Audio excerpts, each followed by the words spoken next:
5 ஆண்டு காலம் இருந்தாலும் 5 ஆண்டு காலம் டென்ஷனாக நாங்கள் மக்களுடைய பிரச்சனை.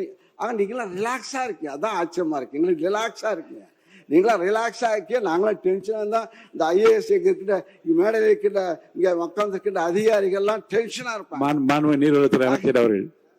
மாண்பு பேரத்தலைவர்களே, உறுப்பினர் சொன்னார், இன்னைக்கு காலையில் நேற்று நைட்டும் சரி இன்னைக்கு காலையிலையும் சரி முதலமைச்சர் மாண்பு முதலமைச்சர் இன்னைக்கு ஒரு சின்ன வாய்க்கா பிரச்சனை கூட ஃபோனு அடித்து அதை உடனே சரி செஞ்சாச்சான்னு கேட்கக்கூடிய ஒரு முதலமைச்சராக தான் இருக்கிறார். உங்களோட நீங்களாவது 5 வருஷம் டென்ஷன், நாங்கள் தினந்தோறும் டென்ஷனில் இருக்கிறோம். எதுலையோ எந்த ஒரு சின்ன விஷயமா இருந்தாலும் எங்களுக்கு அப்படி ஒரு பயம் இருக்குது. மாண்பு அமைச்சர் பிஸியாக தான் இருக்கார். அவர் பிஸியா இருக்கார். ஏன்னா எல்லா கட்சி தொண்டாரும் அவர் பார்த்து புதுசாக வந்த இயக்கம். நாங்கள் 96 நாங்களாம் எதிரியாகும் போது எங்களை அதே போல தான் இளைஞர்களும் வந்து எங்களை கேட்பார்கள். இனிமேல் தான் உங்களுக்கு தெரிய போகுது, பாருங்க.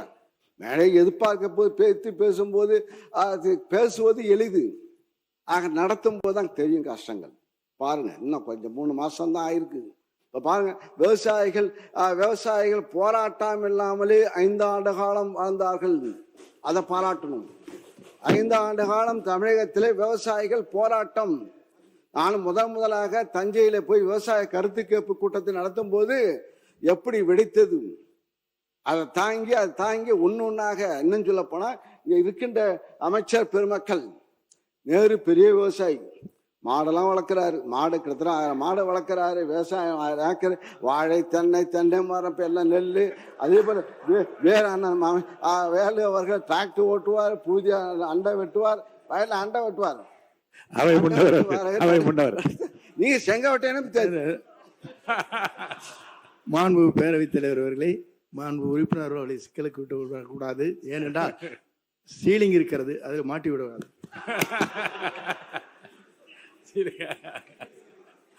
ஆயிரக்கணக்கான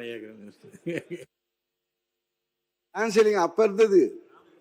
இப்ப செங்கோட்டையனுக்கு எவ்வளவு கணக்கு பார்த்தா தெரியும். அமைச்சர் செங்கோட்டை அவரு தென்னை விவசாயி. அவங்க போன சட்டத்துறை அமைச்சர் அவர்கள். பேரவைத் தலைவர் அவர்களே, மாண்புமிகு உறுப்பினர் போற போக்கில் அப்படியே நகைச்சுவையோட சிரிச்சுக்கிட்டே போராட்டங்கள் இல்லாத ஒரு ஆட்சின்னு சொன்னாரு. போன ஆட்சியில விவசாயிகள் போராட்டம் பண்ணி அவங்க மேல குண்டாஸ் போட்ட அரசு போன அரசு. எத்தனை பேர் குண்டாஸ் போட்டு அவங்க எவ்வளவு கஷ்டப்பட்டாங்கன்னு தெரியும். விவசாயிகள் போராட்டம் கடுமையாக அடக்கப்பட்டது, எல்லா இடத்துலையும் அடக்கப்பட்டது. அவ்வளவு வழக்குகள் இன்னும் நிலுவையில் இருக்குது. அவ்வளவு பேர் நிலுவையில் உள்ள வழக்குகளை வாபஸ் பெற சொல்லி போன வாரம் தான் விவசாயிகள் சார்பாக பெரிய கோரிக்கையும் வைக்கப்பட்டது. ஸோ அதை இங்கே குறிப்பிட விரும்புகிறேன். நன்றி. உறுப்பினர் நீங்க பேசலாம். மாண்புமிகு பேரவைத் தலைவர்களே, அவர் எந்த போராட்டம்னு தெரியாமல் பேசுறாரு. அது திருவண்ணாமலை சிப்காட்டில் எடுக்கும்போது நடந்த போராட்டம், அதை பற்றி அவர் பேசுறாரு. விவசாயிக்கு நெல் விலையை உயர்த்தி அந்த வயலை உயர்த்தி இது கேட்கவே இல்லை. வறட்சி, திடீர்னு மழை பெய்யும். எங்கள் ஆட்சியெல்லாம் திடீர்னு, உங்கள் ஆட்சியில் மழையே பெய்யல. எங்கள் ஆட்சியில் திடீர்னு மழை பெய்யும். திடீர்னு மழை பெய்ஞ்சு திடீர்னு விவசாயம்லாம் பாதிக்கப்பட்டு உடனே முதலமைச்சர், எங்கள் அன்றைய முதலமைச்சர் அங்கே போய் பார்த்து, நாங்கள் ஓடி போய் மழை பெஞ்சா நாங்கள் போய் ரோட்டில் நானும் சக்கரை பண்ணி நிற்கணும். ஆக போய் எங்கள் தஞ்சை டெல்டா போய் தான் நிற்போம்.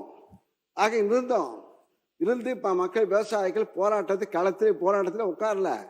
பச்சை துண்டுடைய அதிகம் எங்களுடைய ஆட்சி தான். பச்சை துண்டு அதிகமாக வளர்ந்தது. விவசாயிகள் சங்கம் நிமிர்ந்து நடந்தார்கள். ஆனா இப்போ விவசாயிகள் ஆட்சி பொறுப்பேற்ற நீங்க சொன்னீதான். ஏன்னா முதலமைச்சர் சொன்னார்ல, நாங்கள் ஆட்சிக்கு வந்தால் நான் விவசாய வீட்டு பிள்ளையாக பிறப்பேன்னு சொன்னார்ல, அது மக்கள் மனசுல இருந்தது. அதான் மாற்றத்தை ஏற்பட்டு, சரி இவங்க தான் கொடுத்தாங்க, எடப்பாடி தான் கொடுத்தாரு, இந்த ஆட்சி இந்த ஆட்சி ஒரு புது ஆட்சி வந்தா எதாவது அள்ளி கொடுப்பாங்கன்னு பார்த்தா இப்போ கிள்ளி கொடுத்துருக்காரு நெல். நாங்கள் 2550 ரூபா கொடுத்தோம் நெல்லுக்கு விலை, இப்போ 2750 ரூபா கொடுத்தாங்க, 200 ரூபாய் ஏற்றி கொடுத்துருக்காங்க. நீங்க சொல்றோம். மாண்பு பேரவைத் தலைவர் அவர்களே, மாண்பு முன்னாள் அமைச்சர் அவர்கள் பேசுகிற போது சொன்னார்கள், இதுவரையிலும் சரித்திர வரலாற்றில் டன்னுக்கு 4000 ரூபாய் கொடுத்த சரித்திரம் முதலிலே தமிழ்நாட்டில் நடைபெற்றிருக்கிறது என்பதை நீங்கள் உணர்ந்திருக்க வேண்டும். அது முதலமைச்சர் போர் அறிவித்திருக்கிறார். நெல் விலையும் அதே நேரத்தில் உயர்த்தி இருக்கிறார். உங்களை காட்டிலும் 2 மடங்கு உயர்த்தி இருக்கிறார்கள்.